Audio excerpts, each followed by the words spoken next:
no show do Heleno Rodai. Rádio Serviço. Às 11h29 no Rádio Serviço Saúde Especial de domingo, mais uma vez, a participação do grande médico endocrinologista, chefe do Serviço de Clínica Médica do Hospital Federal dos Servidores do Estado e ex-presidente do CREMERGE, meu amigo e grande tricolor, Dr. Silvio Provenzano, CRM 52374900. Hoje ele vai atender o pedido da nossa ouvinte Marcela Oliveira, moradora da Ilha do Governador, que após realizar um exame de sangue foi diagnosticada com anemia. Por isso, preocupada, claro, ela pediu informações sobre este assunto. Bom dia, bom domingo, doutor Silvio. Bom domingo, Heleno. Agradecer a Marcela a oportunidade de falar desse assunto tão importante e lembrar que 30% da população tem esse problema. E o Serviço de Saúde, Heleno, ele tem a proposta de informar a população sempre. A gente não faz nenhuma propaganda, a gente não trata ninguém, até porque isso é um ato médico, é o médico examinando. Por quê? Marcela, o que é anemia? Vamos lá, a gente volta a Hipócrates, um grego sábio, vem do grego. O prefixo an, ou a, significa negação. M é sangue, então a negação do sangue, pouco sangue, anemia. Então o nome já diz o que é. Pouco sangue, é uma redução na taxa de hemoglobina. O que é hemoglobina? É uma proteína, um pigmento, tem dentro da hemácia, do glóbulo vermelho, que tem como função principal transportar o oxigênio que pega no pulmão e levar esse oxigênio até todas as células do corpo. Evidentemente, se eu tenho uma redução na taxa de hemoglobina, Helena, é óbvio, menos oxigênio vão chegar nas células e uma série de sintomas vão aparecer. Sintomas esses que serão diferentes se o quadro for instalado de forma aguda ou crônica. Por quê? Porque eu tenho esses dois tipos de anemia e a próxima pergunta eu já vou adiantando. Anemia aguda e anemia crônica. Doutor Silvio, o que é uma anemia aguda? É quando eu tenho, por exemplo, uma perda sanguínea aguda, que tem várias causas. Na mulher, por exemplo, eu posso ter, ou no homem, um sangramento digestivo, uma úlcera. E o indivíduo pode eliminar o sangue pela boca, através da hematêmese, aquele vômito que parece uma borra de café, ou até mesmo pelas fezes, seja o sangue vivo, seja aquele sangue já digerido, que a gente chama de melena, que é uma fezes pastosa e preta, com um cheiro muito, muito terrível, né? A pessoa sabe que algo está errado ali. Eu posso ter uma cirurgia que leva a um sangramento. O cirurgião está lá operando e o paciente tem um problema, ele não consegue estancar, ele vai ter uma anemia aguda. Eu posso ter um acidente de trânsito, eu posso sofrer um acidente por um projétil de arma de fogo ou por uma arma branca, eu vou ter uma hemorragia agudamente, diferente daquela anemia crônica. E a mais comum de todas é a chamada anemia ferropriva, pela deficiência de ferro. E, infelizmente, a principal causa no mundo inteiro ainda é a fome. Mas contribuindo para isso, por exemplo, viu, Marcela, a mulher pelo sangramento menstrual. Se ela tiver algum problema, e a doutora Célia sempre vem aqui para falar disso, e em breve ela estará para falar, por exemplo, de uma lesão que causa isso com muita frequência, que é o mioma, ela pode ter um sangramento excessivo. E esse sangramento todo mês, durante 5, 7, 8, 10, 15 dias, tem mulheres que menstruam 2 semanas, evidentemente que essa perda não consegue ser compensada na medula óssea, onde, aliás, o sangue é produzido. Certo. Então, basicamente isso, você vai me perguntar de quadro clínico, eu vou dizer, mas eu tenho formas agudas e formas crônicas. E antes que eu leve um puxão de orelha do nosso grande flamenguista, professor Edilson Souza, da UERJ, ele falou, não esqueça de falar da anemia da doença renal crônica. Professor, cabeça inchada, mas isso a gente conversa depois. A anemia da doença renal crônica, por quê? No rim, eu tenho um hormônio chamado eritropoetina. A eritropoetina, ela tem a função de estimular a medula óssea a produzir elementos do sangue, inclusive os glóbulos vermelhos, as hemácias. Se eu tenho uma doença renal crônica, a eritropoetina diminui, e aí eu não consigo produzir sangue. Portanto, a anemia faz parte do quadro clínico da doença renal crônica. Missão cumprida, professor. Espero que de acordo com os seus ensinamentos lá na UERJ. Quais são os sintomas, né? Como é que a pessoa sabe que pode estar anêmica, doutor? Então vamos lá. O que a pessoa chega para o médico dizendo é que, doutor Silvio, eu estou meio cansado, tenho uma fraqueza, eu não consigo mais subir a escada do jeito que eu subia. Tem várias doenças que provocam isso, né, Silvio? E quando o doutor Silvio vai examinar, ele pode perceber, por exemplo, olhando a mucosa, o que é a mucosa? Olhando a boca, olhando os olhos, que aquilo está meio pálido. Então existe uma certa palidez, uma certa amarelidão. Você sabe qual é o personagem típico do anêmico no Brasil? É um personagem do nosso saudoso Monteiro Lobato, do Jeca Tatu. Muito lento, esparramado numa rede, cansado, sem disposição, amarelão, né? Ele tinha anemia devido à verminose crônica. É outra causa de anemia. Algumas verminoses, elas impedem a absorção de certos nutrientes, o que vai dificultar a produção do sangue, do M. Aí deve ficar com anemia, reduz a taxa de hemoglobina, é uma anemia crônica, que vai se manifestar com sintomas leves. É um cansaço pouco inexplicado, uma palidez cutânea mucosa, o indivíduo meio amarelado, a unha meio esbranquiçada, meio indisposto, sem ânimo para as coisas, sem disposição. É sintoma de anemia crônica, diferente da aguda que eu vou falar para você já já. Agora, tem alguma forma de prevenir isso, doutor Silvio? Evidentemente que cabe ao médico, durante o exame físico, suspeitou de anemia, pedir um exame de sangue que confirme o diagnóstico de anemia. E é um exame que qualquer programa de saúde da família Brasil afora é capaz de fazer, um simples hemograma. E aí o médico vai ver, opa, a taxa de hemoglobina está diminuída, abaixo de 13 nos homens, abaixo de 12 nas mulheres. E evidentemente que quanto mais reduzida estiver a taxa de hemoglobina, mais grave a situação vai ser. Porque um dos nossos seguidores no Facebook, meu e seu, Heleno, colocou: doutor Silvio, quando é que a anemia toma transfusão de sangue? Na anemia crônica, raramente. Existem condições que precisa. Por exemplo, uma anemia num jovem, ela tem uma implicação completamente diferente da anemia numa pessoa idosa. Mas por quê? Eu falei para vocês no começo do programa que a função da hemoglobina era levar oxigênio a todas as células. Se eu tenho uma redução dessa hemoglobina e dos glóbulos vermelhos, menos sangue chega até as células.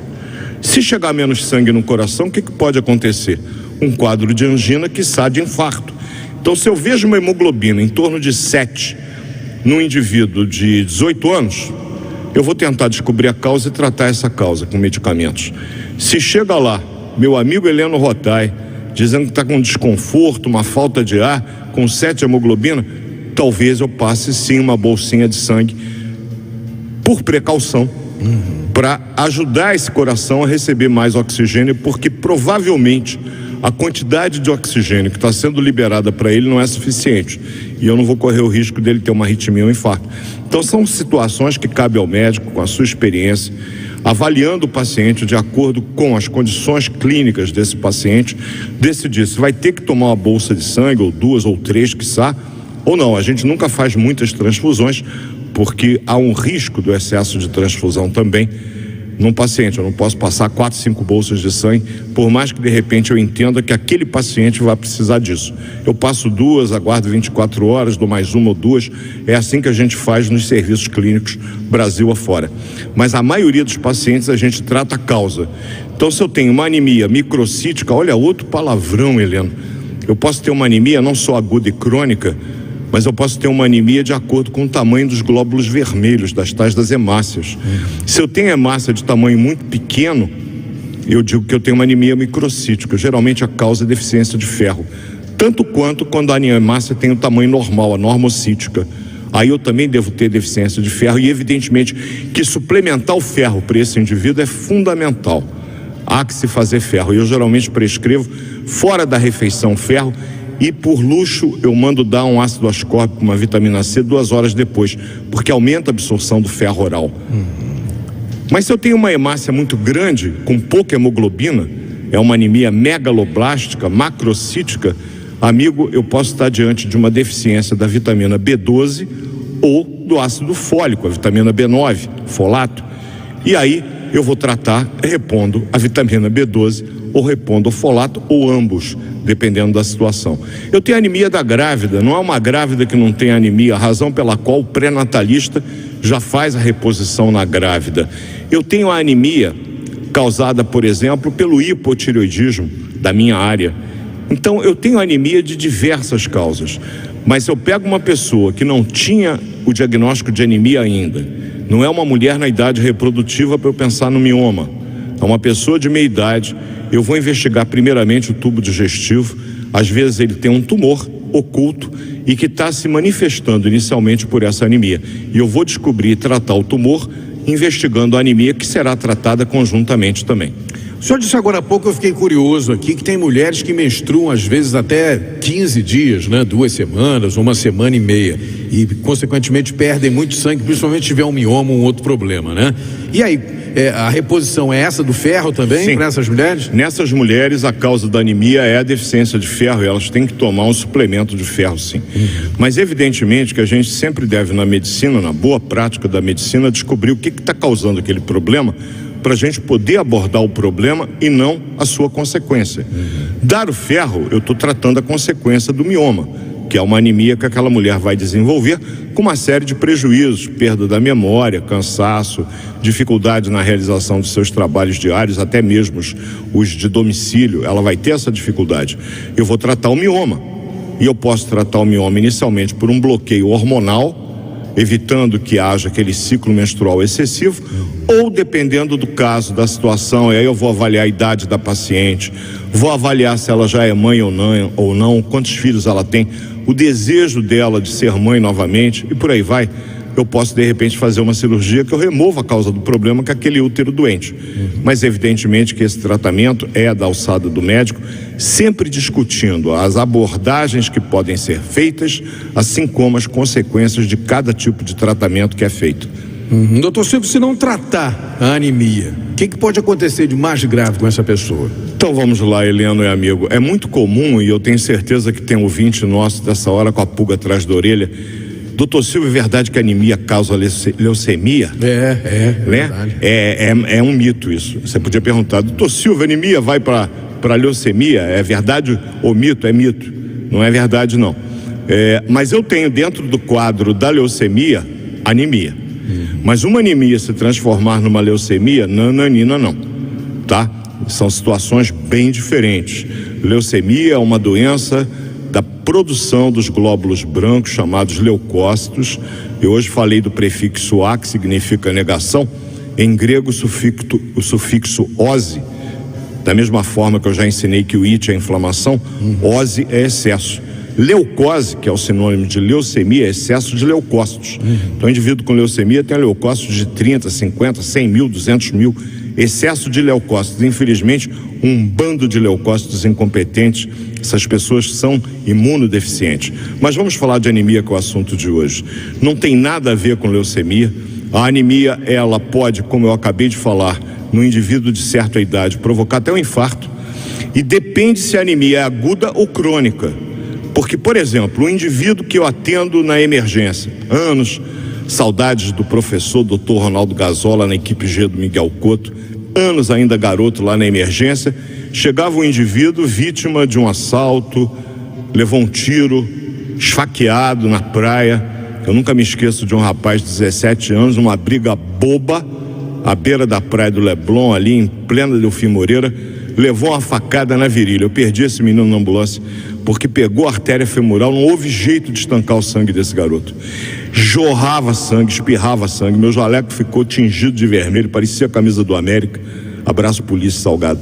Mas e o menino pálido, a pressão dele caiu rapidamente, o coração disparou, jogava soro para dentro dele em grande quantidade para tentar compensar pelo menos o volume que ele estava perdendo, mas de nada adiantava compensar volume sem devolver as hemácias para ele.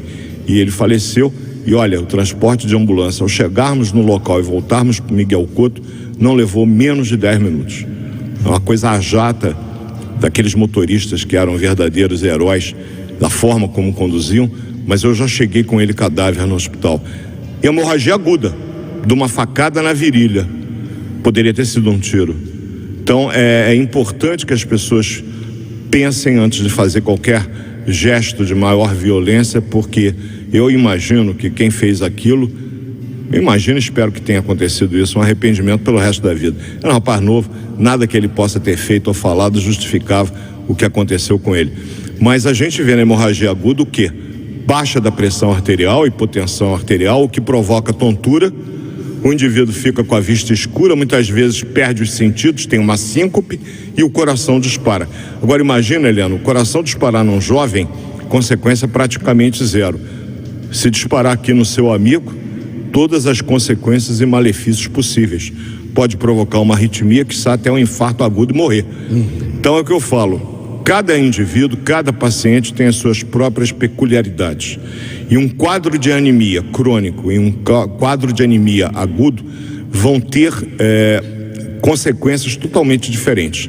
Os quadros agudos são sempre mais graves e requerem por parte do médico emergencista atitudes que não podem ter muito pensamento. Não dá para ficar na mesa fosforilando, imaginando como é que eu vou preparar a maionese. Você tem que botar para quebrar nessa hora, é pegar uma veia profunda, hidratar bem o paciente, fazer uma prova cruzada, pedir sangue ao banco de sangue. E eu aproveito a penetração do teu programa, Heleno, você me dá essa oportunidade há anos, jamais vou poder agradecer o suficiente. Doem sangue. Uma doação de sangue salva vidas, como muitas, esse aqui foi testemunha que salvou. Graças ao gesto, eu diria que de caridade cristã, de doar sangue ao próximo. A gente doa sem saber para quem que vai servir, mas eu garanto, nenhum sangue desses é desperdiçado. Você ganha uma rotina de exames totalmente gratuita. Se tiver algum problema de saúde, você será alertado para poder se tratar.